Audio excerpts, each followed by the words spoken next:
When I was given the part of Baldric, I thought, oh, this is amazing.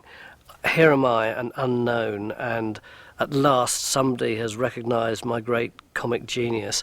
In fact, it wasn't that at all. Loads of people had turned the part down, and with 3 or 4 days to go, in desperation, they turned to me. Because in the pilot, there was no comedy in it at all. There were only about 8 lines, and they were all, yes sir, no sir, 3 bags full, sir. And even in the first episode, I'd got 1 or 2 comic lines, but that was just about it. He was just the servant, the kind of everyman servant. And it was only as the episodes went on, and I was, after all, surrounded by the greatest comic writers of their generation, that gradually his character matured and developed. And then that whole character was thrown completely out of the window, and we started again with a different character for series 2. So for me as an actor, it was great fun and interesting and challenging.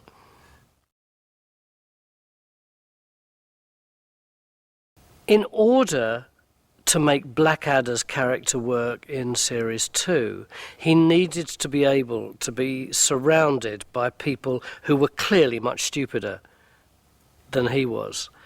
And the problem with having a Baldric who was brighter than he was, as was the case in Blackadder 1, was like everyone was brighter than him, so where's the comedy? There was no subtlety about it, no duality about it. And so one of the ideas they came up with at the beginning of series 2 was that Baldric should be the stupidest person there'd ever been in the history of the world. And it took me a long time to get him as stupid as was required. He was still fairly bright in series 2. He was quite chipper in many ways. By series 4 he was the living dead, but I'm not quite sure that that was in some ways as good as how he was in series 2. Miranda is an extraordinary actress, and Richard knew that she was. And brought her in because of the quality of her acting. He was so captivated by it. Having said that, the part that had originally been written for the Queen Elizabeth character just was half-baked. And it was, on the first couple of days of rehearsal, we were all silently tearing our hair out, because if the Queen Elizabeth character didn't work, then the show wasn't going to work. And then midway through that first week, suddenly Miranda discovered this young woman who's on the cusp of ponies and sex, as it were, and is in some ways incredibly sophisticated, and is also the most powerful woman in the world, and in other ways is just a spoilt little girl. And I remember the scene when she got it, and John Lloyd was leaping up and down with excitement, going, yes, that's it, that's it, that's it, that's it. And from that moment, that series took off. And Miranda has this ability to make what she does look entirely spontaneous, but it's virtually always really, really thought through. And it's as though by thinking it through, she can then allow herself internally to have a kind of whole 5th of November firework display going on inside her head, because she's confident of the structure that she's already created. Although we didn't have the 12 writers that you would have for Taxi or Cheers or whatever, actually you had 12 people in the room who were doing exactly the same kind of thing that those 12 writers on an American show would do. So by the end of the week, the whole thing was really lean and spare, and everything, any ounce of fat on it, would have been challenged and hacked away. Virtually all of us who were involved in the performance were writers, and outrageously, we decided that we knew just as well, if not better, than Richard and Ben, what the words ought to be. So we were constantly challenging every single gag, the structure of every scene. We even put additional characters in sometimes. So there was a lot of tension between the writers on one hand and the producer on the other hand, who was, as it were, the representative of what the actors were saying. And it was very healthy and very good, but it could be quite upsetting sometimes. I actually learnt to write through being involved with the people in Blackadder. Not that I learnt the answers to writing, but I learned the questions to ask, and that was what the environment was like in rehearsals. It wasn't much to do with acting. Often we didn't know what the moves were going to be or anything like that until it was hastily decided about 36 hours before we recorded the thing. All we talked about was the text. And it's not surprising, because virtually everybody in it, apart from myself, had got degrees in English and classics and that sort of thing from Oxford and Cambridge. It was what they were trained in doing. It was where they felt safe and at home. So every gag would not only be challenged, but made slightly more ornate. And it was almost competitive. It was like someone would say, all right, let's just have a line, let's make it a simile. Yes, but let's make it a slightly more complicated simile.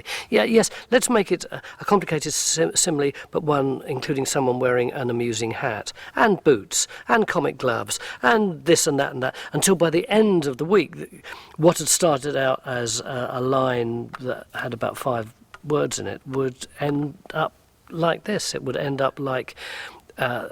that baldric is the worst message since Admiral Lord Nelson flagged up at the Battle of the Nile.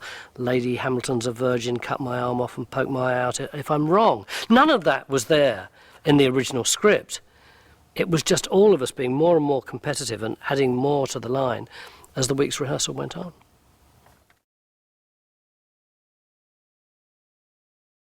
Well, if you think about where Blackadder came from, it is actually the comedy of adolescent boys trying to impress each other. Given that it was adolescent boys, most of whom I would have thought weren't great on the games field, it was going to come through their banter and their competitive use of words. So I don't think it's a surprise that that use of language should have been so strong in Blackadder. Being the only grammar school boy amongst all that incredibly talented group of highly articulate performers, and having left school at 16, and not having been to university, there was a sense in which they always felt very different from me, really rather exotic, and yet in a way not really kind of tuned in to the real world, because they all talked so elaborately. And I think that probably helped me with Baldric. In a way, it doesn't matter to Baldric whether or not a hierarchy exists, because they're all up above him, dancing around in some way or another. And I suspect there's a bit of me that felt like that myself.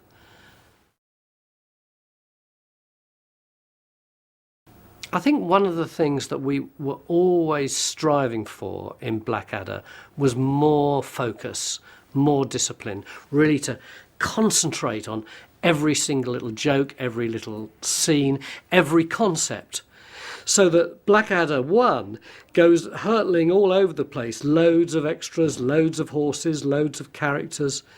Series 2 is reduced from that, but by Series 3, that was the time when I really felt that we were focusing on what we really wanted to do.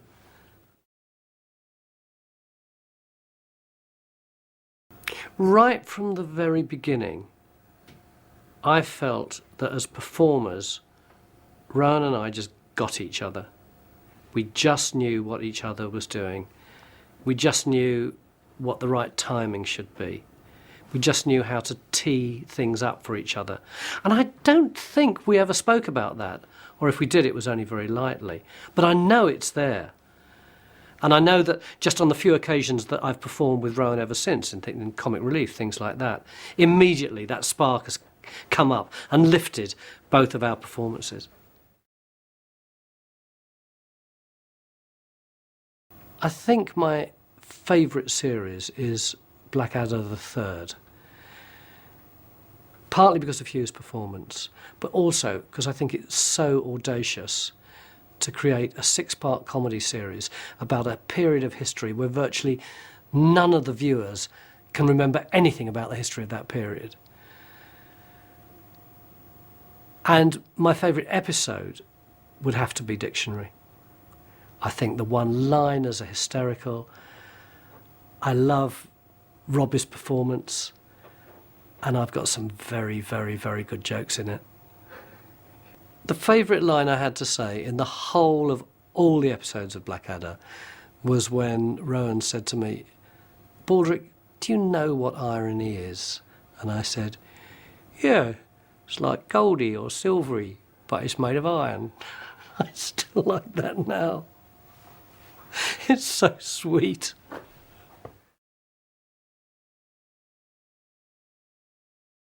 I'm not sure how conscious we were at the time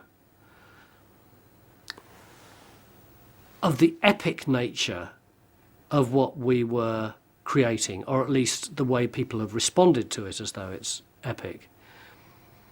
I guess we probably knew that right at the beginning, and I'm sure the writers knew it when they were writing it.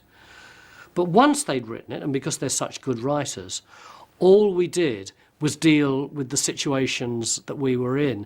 The fact that later on people might say, oh, Baldrick's heroic, or that Blackadder has become more spare, more haunted, more sophisticated, or whatever, just wasn't there in the rehearsal room. And if it had been, I think the performances would have suffered from it.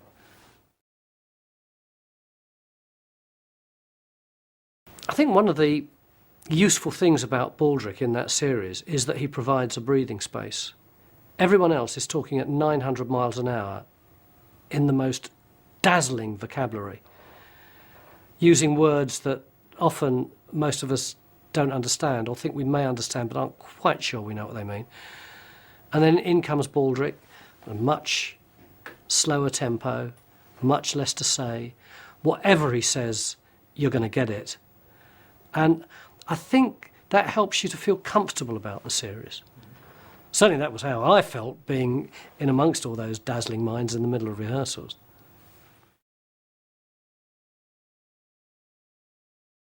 I am so proud to have been in Blackadder. That's probably why I don't mind 25 years later just pontificating about it. I don't feel like some actors would, oh, I don't want to mention that character, I'm in fear of being typecast. I don't feel like that at all. Being in that series was like how I imagine it must be if you're suddenly dropped into the middle of the Brazilian football team, when everyone around you is playing the most fantastic football, and you're all right, you can play a bit, but boy, oh boy, have you got to up your game if you're surrounded by those people. And a lot of the time, being Baldrick, I didn't say much. And throughout that time, I was just watching what those performers did and watching how the writers worked. And in fact, it was only after Blackadder that I started writing, and I've now written, 16 kids' books, 4 books for adults. And I just learned about writing through listening to what all those people, particularly Richard Curtis, were doing, how they addressed the problems of creating comedy. There are lots of other shows that I've done that have taken much more time to do, lots of other shows that have taken more toll on me, lots of other shows where I've actually made more money. But the fact that I'll go to my grave as Baldrick isn't something that I shy away from. I just feel, really proud of that, really proud.